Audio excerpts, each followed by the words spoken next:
Welcome back to the podcast. I'm Gloria, also known as the Sourdough Sorceress, and today we're talking about one of the biggest sources of frustration in sourdough baking: underproofing versus overproofing. Because here's the truth: most sourdough failures are not about your starter, they're not about your recipe, they're not even about your flour, they're about timing. And if you don't understand what underproof dough looks like or what overproof dough feels like, you're basically baking blind. So today I'm going to walk you through this in a really simple, clear way so you can start recognizing exactly what your dough is telling you and what to do about it when things don't go as planned. So let's start with underproofing. What is underproofing?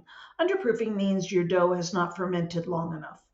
The yeast hasn't produced enough gas, the gluten hasn't relaxed enough yet and stretched, so your dough is still tight, dense, and not ready.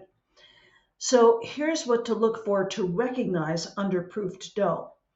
Your dough will feel tight and resistant. It springs back quickly when touched. There's minimum volume volume increase, and it feels dense and heavy instead of airy. After baking, you'll often see big random holes with dense sections, a loaf that's flat or squat. It's still slightly gummy, and the structure is uneven. There are more tunnels than balance. So how can you fix underproofed dough before baking? If you catch it in time, this is the best case scenario. Just give it more time.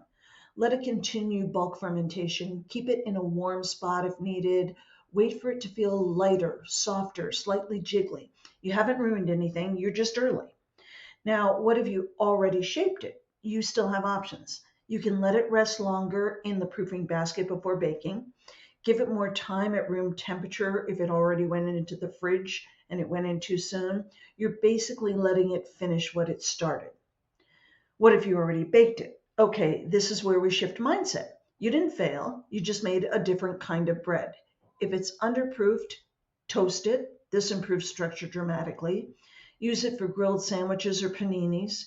Turn it into croutons or breadcrumbs, because once it's baked, you can't change the structure, but you can absolutely still enjoy it. Okay, let's talk about overproofing. What is overproofing? Overproofing happens when your dough has fermented too long. The yeast has already peaked and the structure starts to break down. Gas escapes, gluten weakens, the dough collapses. How do you recognize overproof dough? Well, here's what it looks like. The dough feels very soft, loose, and fragile. It's sticky and hard to shape. It spreads instead of holding form, and it lacks tension. After baking, you end up with a flat, wide loaf with little to no oven spring and weak structure. Can you fix overproof dough? Here's the honest answer: you can't fully reverse it, but you can pivot. So what can you do with overproofed dough before baking? If you catch it before it completely collapses, you can try a gentle reshape, lightly reshape to build some surface tension. Don't overhandle it though, you'll knock out what structure is left, and bake it sooner rather than later. Will it be perfect? No. Will it be better? Usually yes. And you can also save it and turn it into something else. This is where the magic happens. Overproof dough is amazing for focaccia. This is probably my favorite way to do it. You can also use it in pizza dough, flatbreads, discard style recipes. Why? Because you don't need strong structure for those.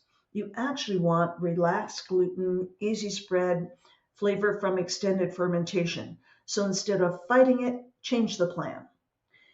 So here's a super quick focaccia save. If your dough is overproofed, pour it into an oiled pan, a 13 by 9 pan usually. Let it relax and spread, dimple it, add olive oil and seasonings on top, and bake it. And seriously, it might be one of the best things you make. So let's talk about the poke test, because this gets talked about all the time, but rarely explained in a way that actually helps. The poke test is not just about touching your dough, it's about reading. It's about reading gas development, gluten strength, and fermentation progress. The underproofed poke test, if you poke it, it springs back quickly and completely. That means tight gluten, low gas, not ready. The overproofed poke test, you poke it and it doesn't spring back at all, or it collapses slightly. That means the structure is weak and it's past peak. A perfectly proofed poke test, you poke it, it slowly springs back, but not all the way. It leaves a slight dent. That's your green light. So what does perfectly proofed dough feel like? This is where real confidence comes from. Perfect dough feels light, airy, soft but structured, slightly jiggly, and it holds shape. It's balanced, it's alive. The poke test is a tool, not the whole answer.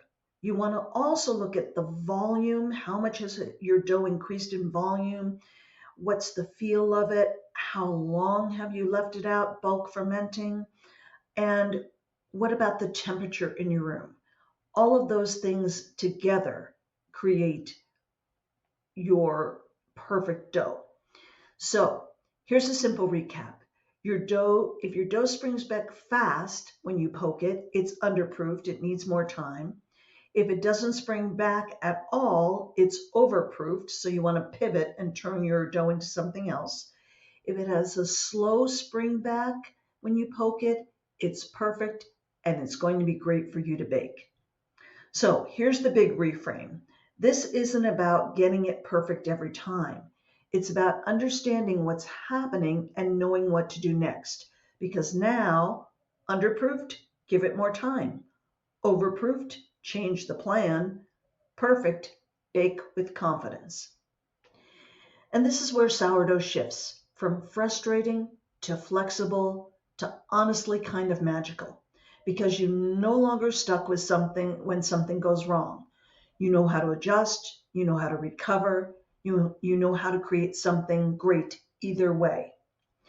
And if you want to take this even further to where your dough feels predictable, your timing makes sense, and your loaves become consistent, that's exactly what I teach inside my Sourdough Made Easy online class. But for now, trust what you're seeing, trust what you're feeling, and remember, your dough is never the problem.